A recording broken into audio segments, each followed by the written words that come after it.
Bombings from Saudi Arabia to Baghdad, ISIL targeting holy sites in big cities in a deadly series of attacks. Reeling from these bombings, how can these countries and the international community move forward? Hello, I'm Arund Naidu and this is The Heat.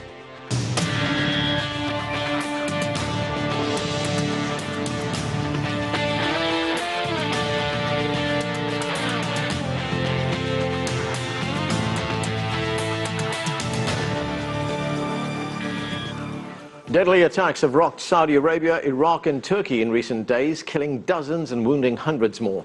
The most recent attacks in Saudi Arabia saw suicide bombers hit 3 cities, including an attempt to blow up the Prophet's Mosque in Medina. With the latest on the bombings, we're joined now by CCTV's Adel El-Makrouki from Cairo. And Adel, these bombings, 3 bombings across Saudi Arabia, what do we know about these attacks? Well, we don't know who has claimed responsibility for them yet, and that was quite logical. According to many experts on Islamic insurgency in general, they doubt that anyone would claim responsibility. They believe if anyone did claim the responsibility for such an attacks, they would basically be opening fire from the entire Islamic world upon them. So from their expectations will remain in that regards. We're talking about a coordinated attack in 3 different cities. The most shocking of them, despite the relative injuries were quite limited to just killing 4 security officers, but it was that in Medina, the second most holy Islamic site in the world after Mecca. It's where the Prophet Muhammad is buried, and this is where the entire Islamic world were quite amazed that anyone would dare to conduct any kind of terrorist attack around the vicinity. So this is what the Kingdom of Saudi Arabia is trying to deal with, and they're going on to the Hajj season, so they're expecting about 2.5 million people from across the world to be in Mecca and Medina in just 2 months. And how has the Saudi government responded at this point? What is the security situation like over there? Well, they have immediately increased the security checkpoints around the 2 holy mosques in Mecca and Medina. They heightened the security measures across the country. They are trying to revise how they will be dealing with the 2.5 million visitors coming in 2 months from backgrounds, from information. They're trying to change the procedure and get as much information as possible because they fear further attacks would take place. The Saudi King Salman bin Abdulaziz, just marking the first day of Eid al-Fitr, the Islamic feast, he said that they will hit with a hand of iron. I'm quoting him here, all those who were behind such an attacks. They tend to believe that the Islamic State is behind these attacks, despite that it did not claim responsibility for it. But the Islamic State has before conducted similar attacks in Gulf countries or generally in Arab countries, allies to the United States. Thanks, Adel. That's CCTV's Adel El-Makrouki reporting from Cairo. Joining us now, Ali Al-Ahmed is a Saudi scholar and founder and director of the Institute for Gulf Affairs. From Toronto, Raheel Raza is a Canadian journalist and author of Their Jihad, Not My Jihad, a Muslim Canadian woman speaks out. Thanks to both of you for joining us. Ali, let me start with you. We've seen several attacks in Saudi Arabia in the past few weeks. We haven't seen these kind of attacks in Saudi Arabia for a very long time. What do you think is motivating the attacks right now? Well, I think there is, regional and geopolitical needs for them. Let us think for a minute outside the box. In the West, they think of the Saudi government as a very wholesome government that is not able and capable of supporting terrorism or of even launching its own terrorist attacks to achieve political goal. The conclusion here among, the true Saudi scholars, like Madawi Rashid and others, that this is an act by the Saudi government to achieve certain political goal. ISIS is having both horrific attacks around the world and losing. So the Saudi government feels the need to put itself in the column of the victims, like Orlando shooting, the San Bernardino, the Istanbul attack. Just wait a minute. Are you saying the Saudi Arabian government is behind these attacks? It looks very, very suspicious that they are, because if you look at the attack, we've seen no evidence, right? No, but it's very hard to give you solid evidence. But I know in my research, which will hopefully be published in the next few months, that the Saudi government has funded and sent members of Saudi nationals to join ISIS. They have allowed people to raise money for ISIS without any problem. Right. So this is to show you that the governments in the region are capable of doing anything. And I think for a suicide bomber to go to the former U.S. consulate in Jeddah at 2 a.m. in the morning where there's no one and bomb himself in the middle of the street, that's very suspicious. The same thing with the attack in Qatif.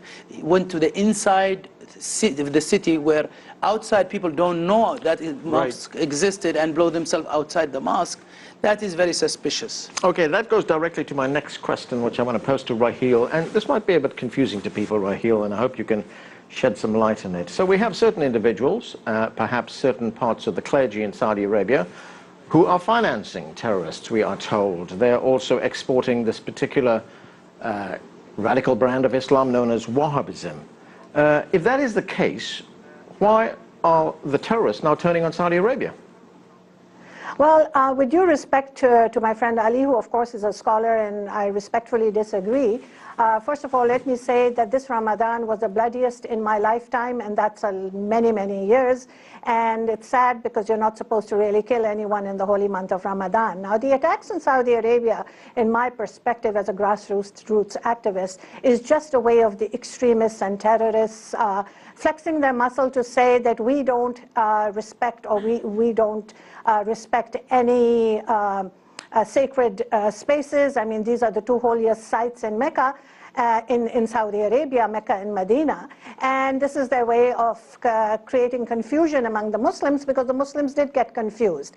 Now, Saudi Arabia, as you have just said, has been the exporter of the Wahhabi Salafi ideology for over 30 years.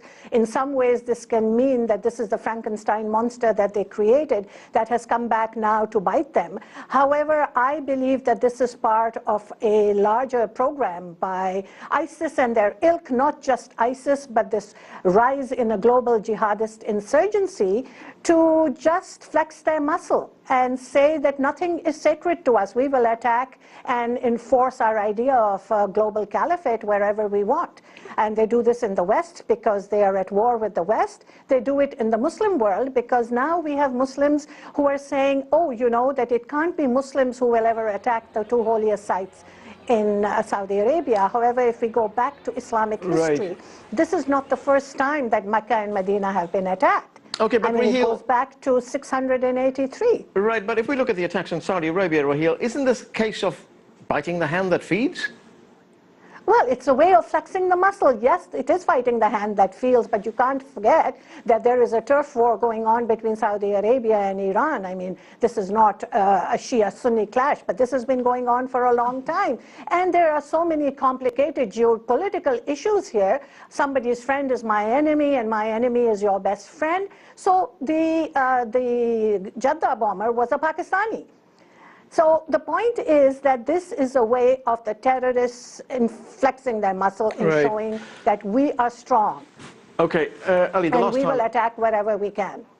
The last time we saw these kind of attacks, of course, was in 2003. These were Al-Qaeda-inspired attacks in Saudi Arabia. Are we seeing a battle here for legitimacy between Al-Qaeda and Islamic State, or has Al-Qaeda been effectively neutralized in Saudi Arabia, and this is IS operating on its own? Yeah, Al-Qaeda, I think, has been basically decimated. And you know, one thing that we need to realize, and I think a lot of the West, because they're not from the region, they don't understand the intricity of these things, that in order to have an organization like ISIS or Al-Qaeda or Hezbollah or Hamas, an armed group, even with that has a large popular support, you need a state sponsorship. If you don't have state sponsorship, these organizations will not be able to do that. You know, because you need money to travel, you need money to buy weapons, to get people recruited. ISIS is state supported. When we have evidence that the Saudi government, among other governments, are supporting ISIS and have started. So ISIS now is less dependent, obviously, but you always need that appearance that you are not supporting ISIS and using ISIS to your own advantage. If ISIS was really against the Saudi monarchy, why haven't they tried to kill a single Saudi prince? There are thousands of Saudi princes around the country, and they're easily accessible. They are walking on the street. They haven't tried to do that, and that would have been great advantage for them. This is that shows that there is evidence, growing evidence, that the Saudi government is behind it. And I tell you this because I have names of people who were in Saudi prisons and now they are in ISIS as suicide bombers. People who raise money for ISIS are Saudi government. The Saudi crown prince, who was the deputy crown prince, who was here a few weeks ago, was meeting a few weeks before with an ISIS ideologue and smiling, and we published that actually on our website. So it's not, really what's happening here is this is a management of terrorism that serves the government of Saudi Arabia or people within that government, namely the Saudi Minister of the Interior, who finds himself marginalized by the United States in favor of his cousin, who was supposed to be his deputy, but now has been promoted to become the next king in Saudi Arabia by the Americans. But Ali, let me ask you a question. This may very well be the case in Saudi Arabia, and you are the expert on that. But then what about Dhaka? What about Istanbul? I mean, these are also attacks by the same people. We have to connect the dots. Yes, I think that what we are not talking about here is the ideology. That goes to prove my point. We need to... To have that reach and global reach, you need state sponsorship that has a lot of money behind it, that's ideology that's well funded, and also you need a budget for that. The reason that ISIS is able to recruit British and German and Bengalis and Malaysians and others is not because it's not a private enterprise. It's a state sponsor enterprise that by the Saudis. And like I said, we will have a report detailing the names and as much as we know, obviously. Raheel, I'd like to get your view But would you not agree? Yes. I want to get your view on one theory, and this is a theory that's been reported in the New York Times, which says that what we're seeing in Saudi Arabia right now is an ideological fight between Islamic State and the Saudi Arabian leadership over whose model for Islamic statehood is correct, and that these latest blasts, according to the Times report, is the jihadists' biggest criticism of the Saudi state. Do you think there's any validity to that? There may be some validity to that, but the fact that this is an ideological war, yes, is very true. It goes back a long way, and it is spread all over the globe. It is not just ISIS. Even if you take ISIS out of the mix, even if ISIS was destroyed, even if ISIS was not there, that ideology, which has infected the minds of radicalized Muslims like a virus, like a cancer, still exists. And if it's not them, it will be someone else. So when we talk about the attacks, we have to take into consideration this ideology of violence, of tyranny, of hegemony over the world.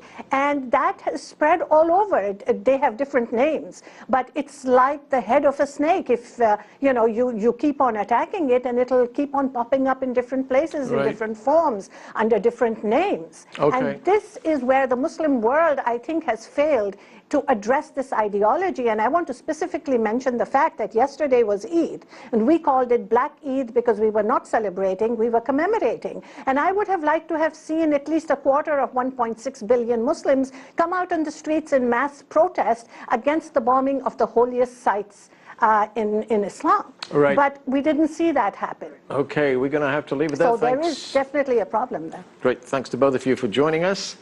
We are going to take a break right now. Coming up, we switch to the other big news out of the Middle East. A shocking British government report about the invasion of Iraq concludes a 7-year investigation into that failed war with major findings about flawed intelligence and mismanagement. Stay with us, you're watching The Heat.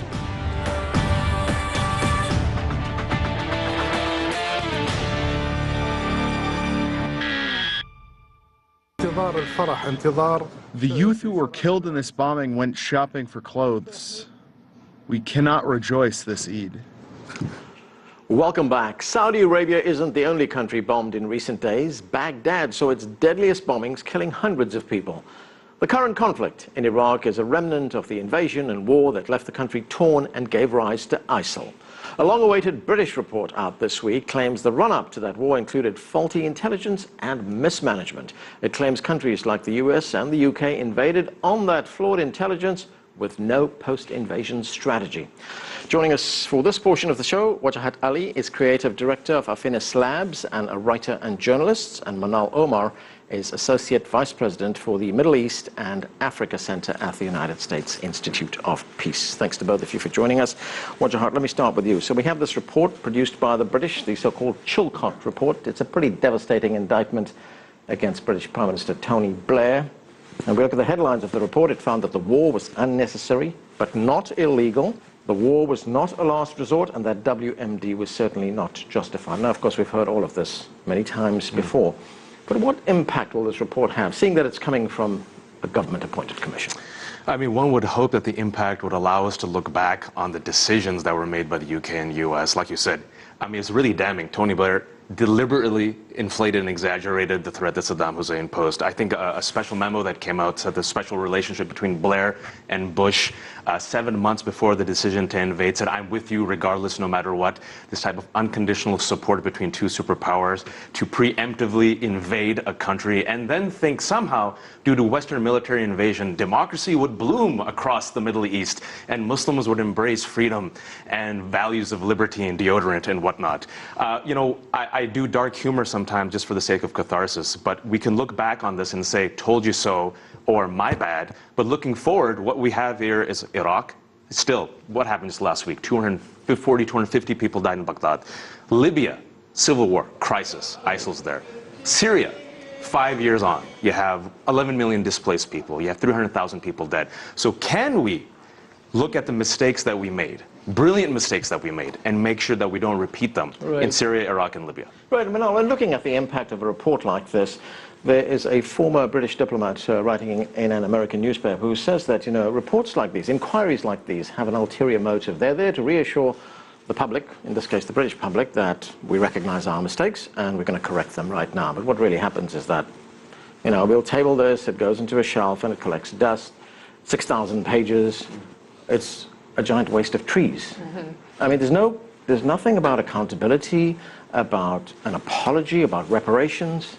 Well, that's where activists come into play, right? Because if you take this document, as you mentioned, activists and people who've been on the ground, who do conflict resolution, who do development, have been saying a lot of the findings, but they don't have the same legitimacy or the moral authority that an official UK government would have, who was also part of the coalition. So this isn't some type of government that refused to participate. It's actually someone who was part of the coalition, who stood by the US, who sent in forces.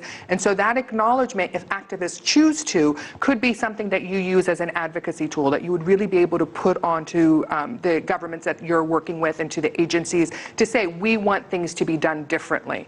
And I emphasize the word differently because the danger is, and I think it's really relevant that this report came out as we're facing the world's largest refugee crisis, which was created as a result of inaction in Syria.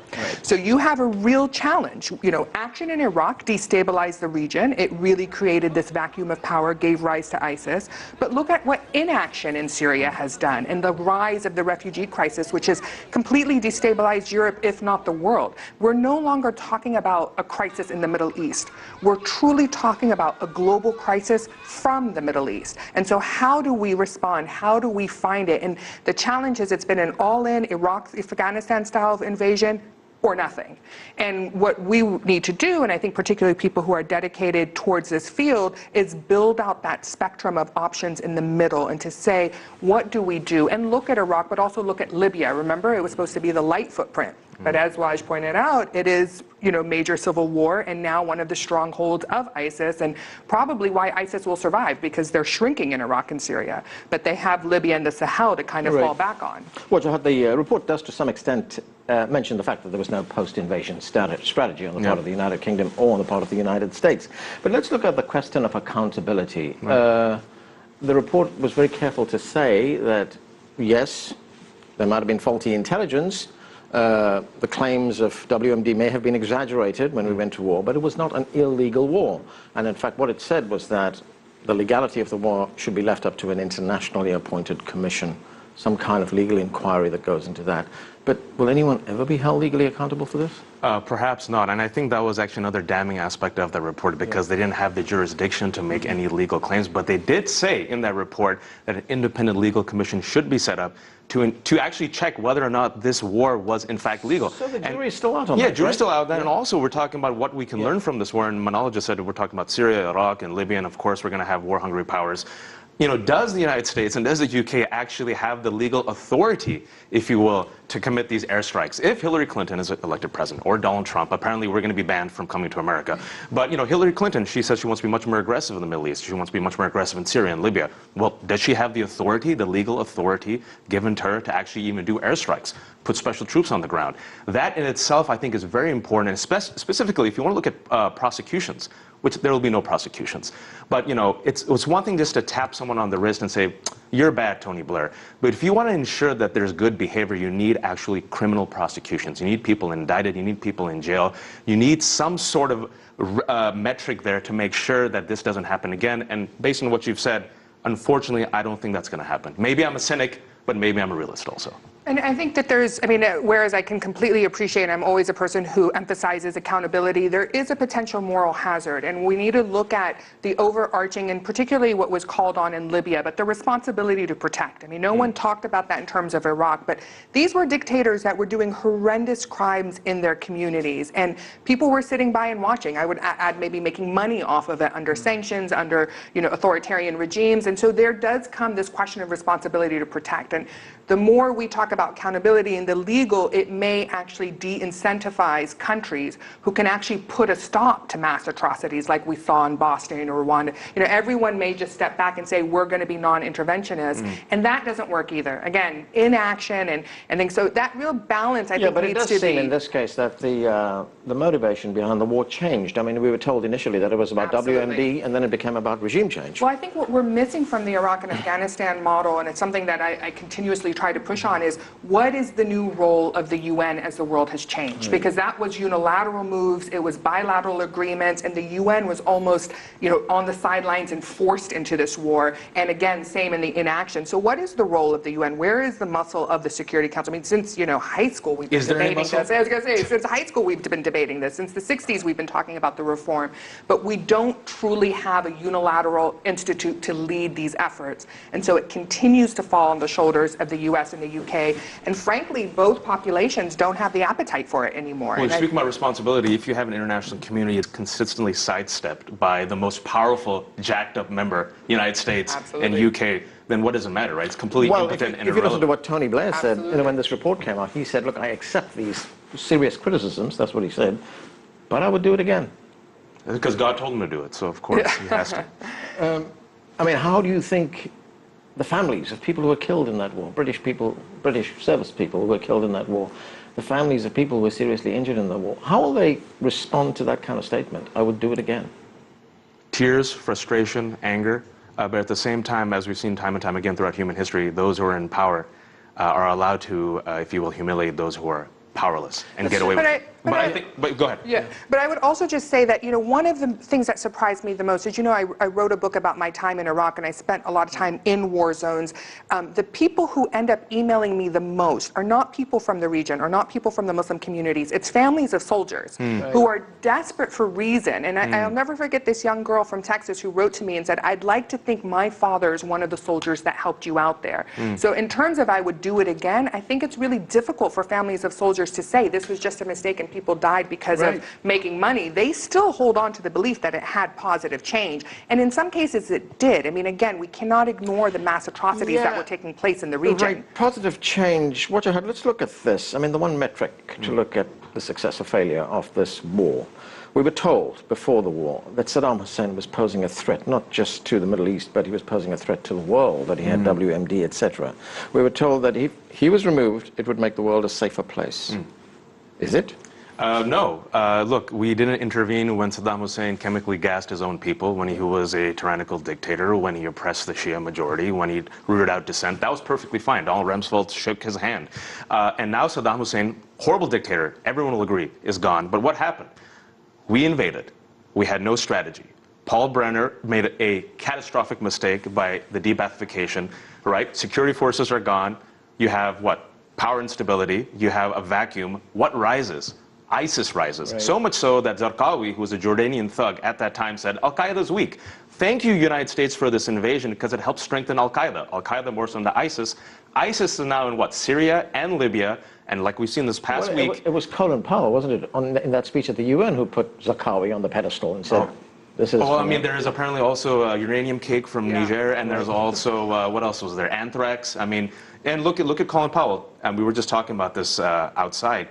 We remember that speech he gave, and there was just a look of sadness and frustration, because he knew then, as he knows now, and he's more vocal about it, that he was selling a false story to go into a war that he knew at that time he didn't need to go into. Right, and at this day and age, you have 150,000 people are killed.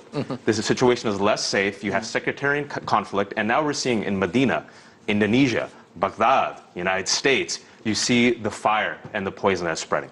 You know, it looks like when we look at this, it seems that the United Kingdom followed the United States into war in Iraq.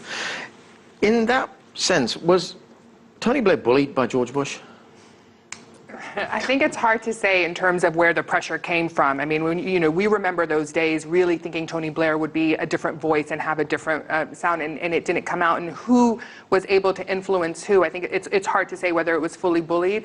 I think the challenge, and again, when I was on the ground, was you felt very strongly the reluctance of the UK officials that were there. I mean, you had, for example, and someone that I admire greatly, Ambassador Jeremy Greenstock, who was on the ground and who was the person running and really was pushing for Iraq. But, you know, one of the things, kind of the cognitive dissonance, was sitting with someone as great as Ambassador Greenstock and saying, how can you be promoting this war? And we know now that individually, and it was more of a policy, and a lot of great politicians were put, or, you know, career diplomats were put in a position that they didn't necessarily agree with. And I think that's part of the failure, was you actually had a lot of people who were not convinced. It wasn't just not having a strategy, it was having multiple strategies. And in Baghdad, it was palpable. You felt the divide between the Department of State and the Department of Defense. I mean, we were, you know, oftentimes negotiating just between the agencies, let alone between the Iraqi government, because it was so divided and there were so many disagreements. And so in that sense, I think it wasn't only Blair and Bush, it was all